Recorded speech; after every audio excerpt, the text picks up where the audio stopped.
Guys, alam niyo po ba, dito sa Japan, may mga cafe na hindi lang kape ang pwede nyong inumin or i-enjoy, kundi pati po mga cute na aso ay meron din sila dito. Pero sulit nga ba ang experience dito at ang bayad natin? Malalaman po natin ngayon. Kaya tara, puntahan po natin.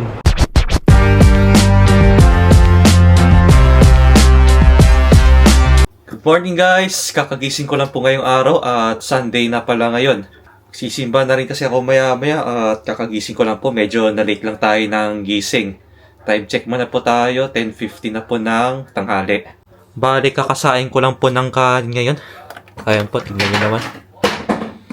Kaya hindi ko alam kung makakain pa tayo nito or mahihintay natin. Baka kasi malate tayo pag magsisimba.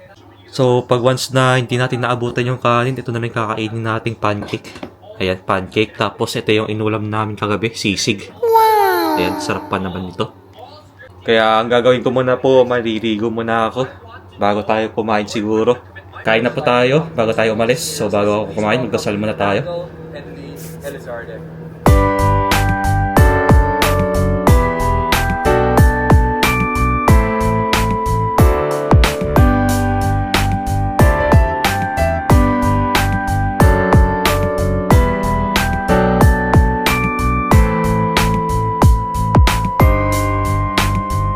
Dito na po ako sa train station ngayon at magcha-charge muna ako ng Ikoka bago tayo makasakay ng train.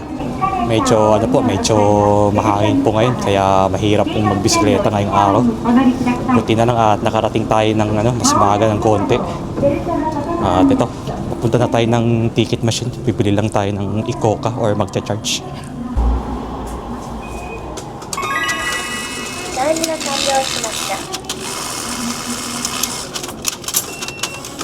Weather check muna tayo ngayon. 8 degrees Celsius po dito at medyo malamig-lamig po rin ngayon. Ngayong linggo nga po pala ay makakaramdam tayo ng malamig na panahon, parang winter season din po. Wow! Pero sa ibang part po ng Japan, makakaramdam sila ng snow or uulan ng snow sa ibang prefecture po. Pero dito po, hindi naman po uulan. Kaya medyo makakaramdam lang tayo ng malamig na panahon ngayon.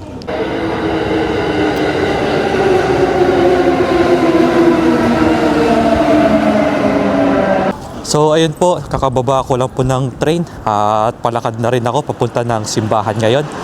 Time check muna tayo, 12:30 na po ng tanghali. Medyo maaga-aga tayo bumaba para pagdating natin sa simbahan makahanap agad tayo ng upuan na medyo malawak. Dahil mahirap naman pong malate pag magsisimba tayo, baka maubusan po tayo ng upuan. Kaya much better na rin po na magkaroon tayo ng upuan dahil na rin na meron tayong dalang gamit. Ang kagandahan po kasi ng simbahan namin dito guys, or sa pinagsisimbahan ko, sobrang lawak po. Para rin pong typical na simbahan din sa Pilipinas na sobrang lawak. Kaya ito po yung nagustuhan kong simbahan dito, kahit na medyo may kalayuan po mula sa bahay namin. At higit sa lahat po, medyo maaliwalas din po yung view doon sa simbahan namin. Kaya sobrang nagustuhan ko po ito at napapadalas rin po ako magsimba tuwing Sunday po. Lalo na po wala rin naman akong ginagawa sa bahay kaya naisipan ko na rin na pumunta ng simbahan every Sunday.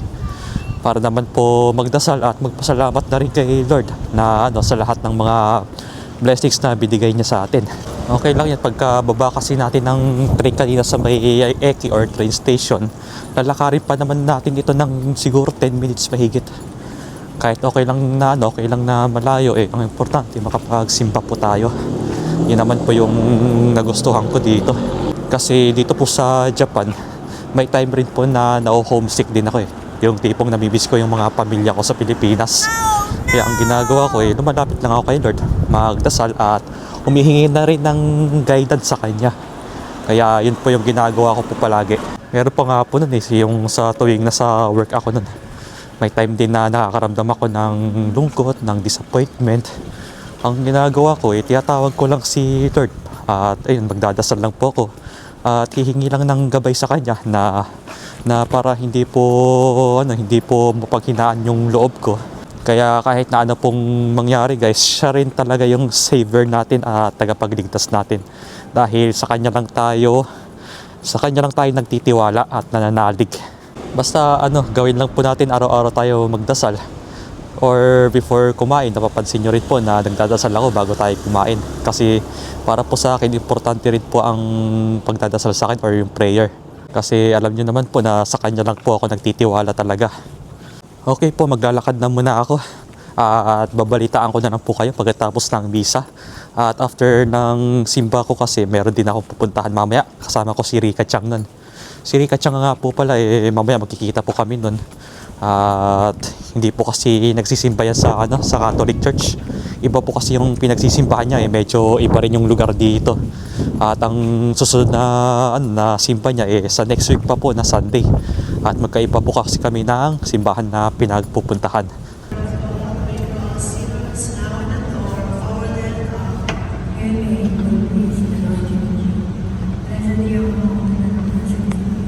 Kakatapos lang ng misa ngayon at magagala muna tayo bago ako umuwi ng bahay. So, bale, magkikita muna kami ni Rika Chang sa may Namba at pupuntahan ko siya ngayon. Para siya po kasi yung kasama kong gumala palagi. At meron kaming pupuntahan. At malalaman nyo na lang po ito kung saan kami pupunta ngayon. So, bago tayo pumunta ng Namba, kailangan ko munang sumakay ng train. At andun naman kasi yung train station. Kasi tawag doon, magta-transfer pa tayo sa ibang station mamaya bago tayo makarating ng Namba. At dalawang beses tayo sasakay, guys. Time check muna po tayo. 2:20 na po ng hapon. Bale, medyo maaga-aga lang pala tayo natapos. Dahil yung misa na po dito na English Mass ay every 1 PM na po ng Sunday. Pero okay na po yan dahil maaga naman po tayo makakauwi kung sakaling gano'n. At syempre pag may mga lakad tayo, masulit naman natin yung isang araw, di ba po ba? Okay, dito na po tayo sa train station, dito sa may Morinomia. Dito kasi tayo sasakay ng train ngayon. Yan, so sobrang dami po ng tao dito ngayon. Kasi nga po linggo. Talagang nagagala po yung karamihan dito. At family day nga po dito sa Japan.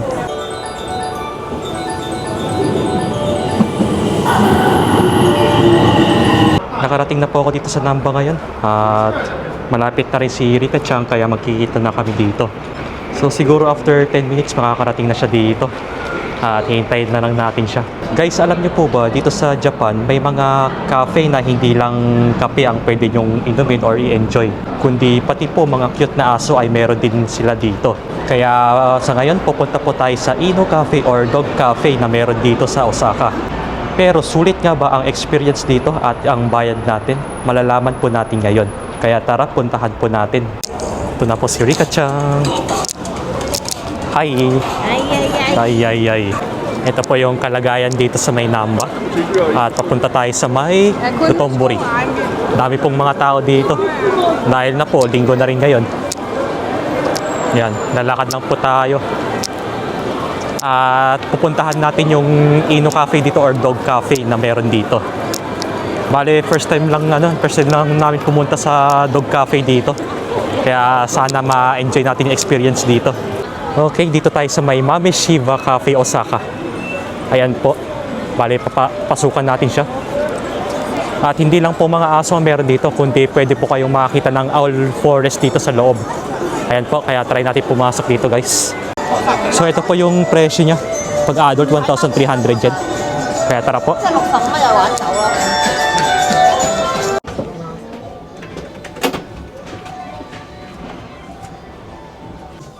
Tikit na mga stuffed toys dito.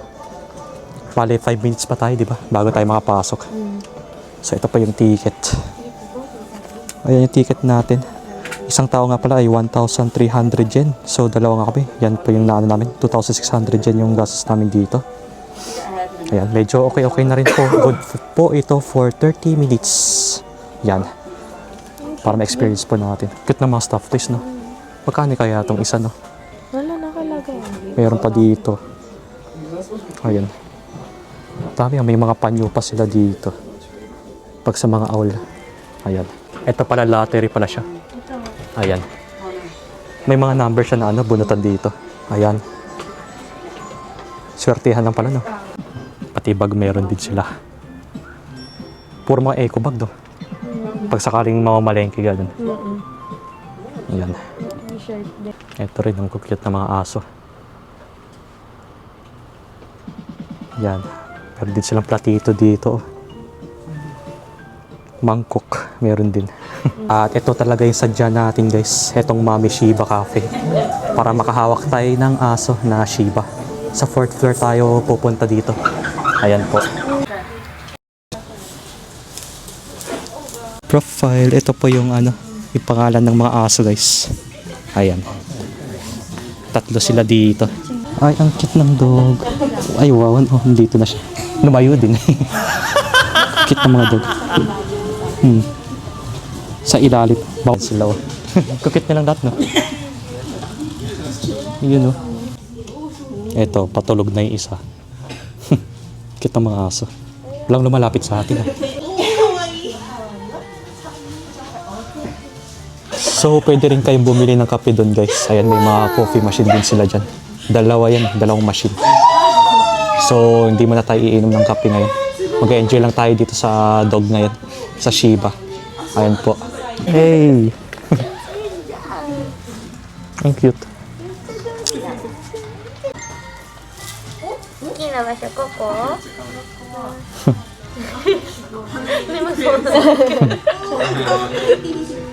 頭賢いんですけど、眠たいとかやる気がないときはやってくれない。あ、そうなんないです。で、大体みんなが寝る一番若いは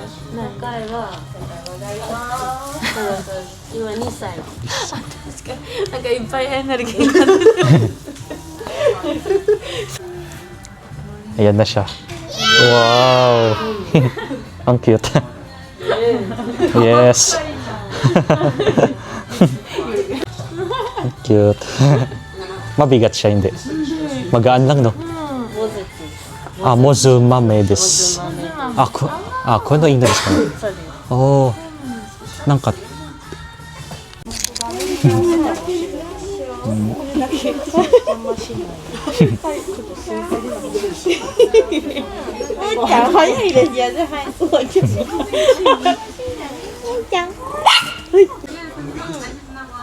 Bawa daw pa ako. Ha? Bawa daw. Kaya tignan mo. Nasusuka ata. Come. Nahihiya pa, no? Titignan pa niya, chine-check niya. Mas mabait yung puti, no? Dito siya pupunta. 触る時なんですが、上から触ったり動いてる。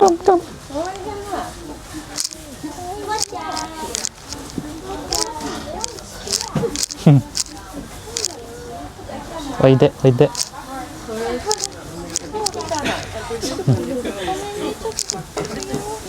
Parang walang gustong lumapit sa akin, ah. Walang gustong lumapit sa akin. Hindi, napagkaamoy pa naman. Yes. Ayaw na.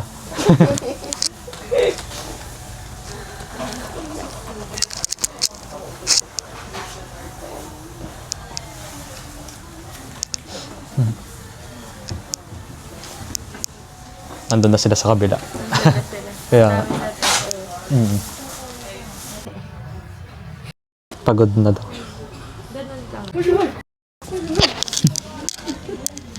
Yee! Kawa! Yee! Kawaii na. もっちゃんのマッサージです。 Yes. でも顔が Kawaii. 生かしてよ。めっ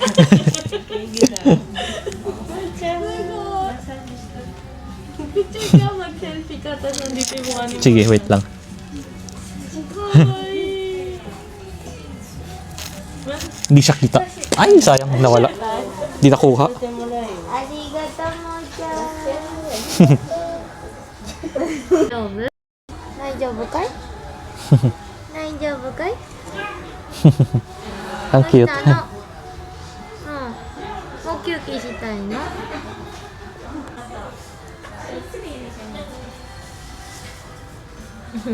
Ang cute. Pagod na siya. Pagod na. 疲れたね。 Ito yung pinakabata, no? 2 years old. しもちゃん。 Mo-chan. Mo-chan. Chikarita, no? 休憩したいの？休休憩 Kike. lang yung te. ね耳が動きます。休憩ね覚えた Bye bye. Bye bye. Mata ne. Mata kondo ne. Bye bye. Kitskete na. Okay guys, tapos na ang 30 minutes natin at sulit na sulit po yung binayad natin. Pero sana next time dapat isang oras na. Pero babalik pa rin tayo dito, wag po kayo mag-alala. Anong masasabi mo sa Inu Cafe? Sa Shiba Inu Cafe? 11/10. Yes! As a dog lover. Sobrang cute kasi nila. Ang cute, di ba? Ang babait din ng staff nila. Oo, yun yung maganda dito. Babalik pa rin tayo dito, di ba? Yes. Talagang enjoy. Sobrang enjoy. Dapat sana next time isang oras na ganun. Kaya nga, Para sulit, no? hindi isang oras eh. Kaya nga, kaso 30 minutes lang, di ba? Okay, dito po yan sa Mame Shiba Cafe, Osaka. Na makikita yan dito sa may Namba, dito sa may Tombori. Ayan po yung ano niya.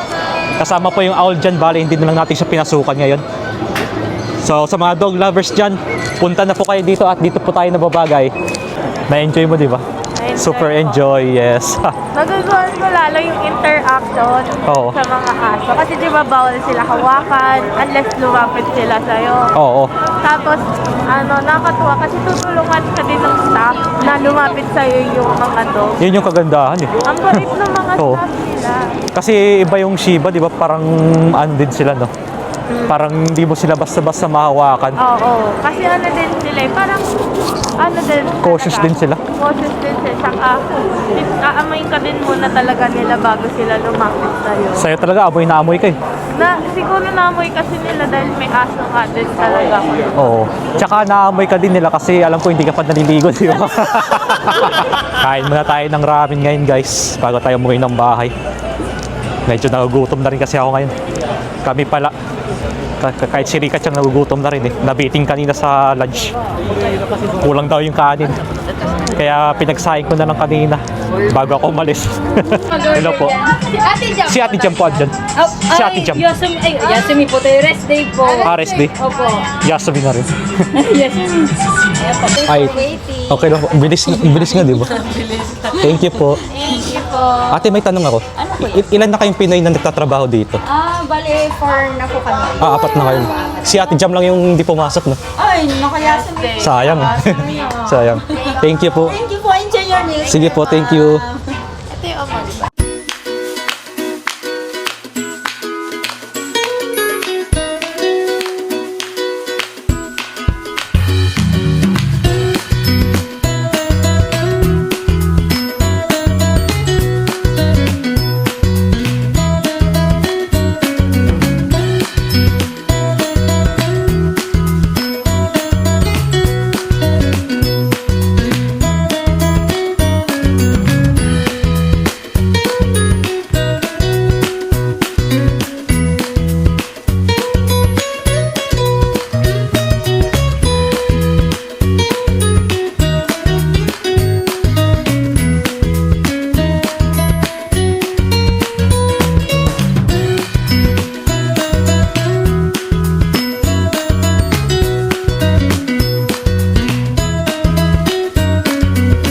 So okay po, kakatapos lang namin kumain ng ramen. Dito yan sa may Zundoya, dito sa may Dotonbori branch.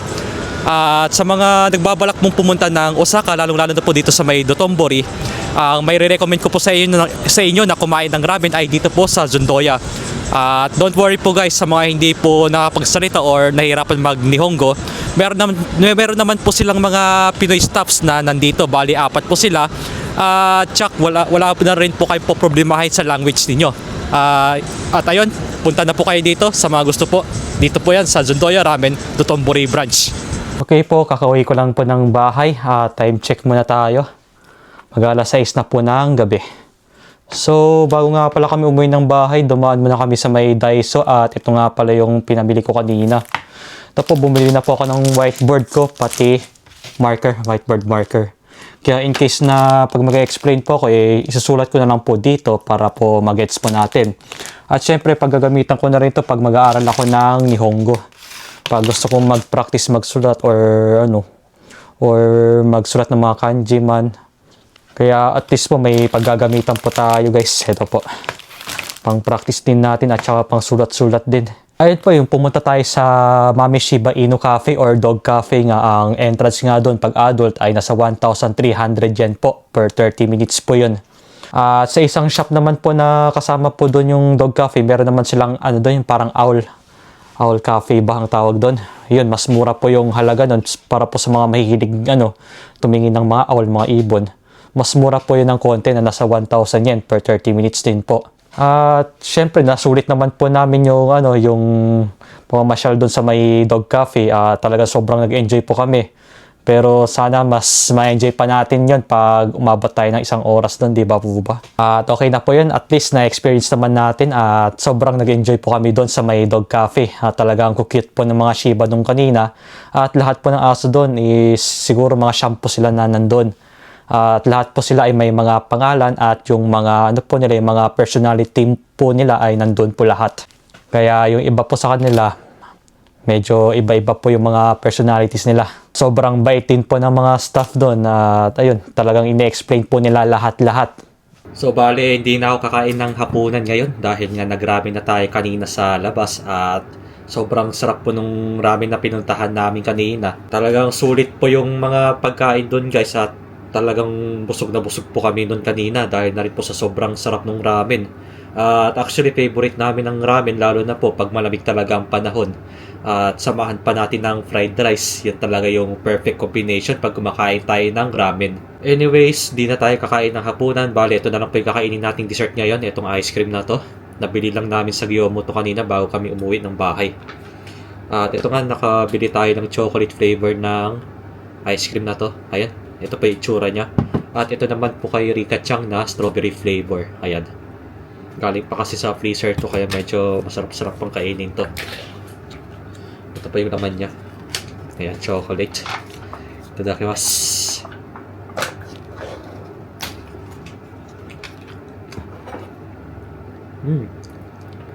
Sarap.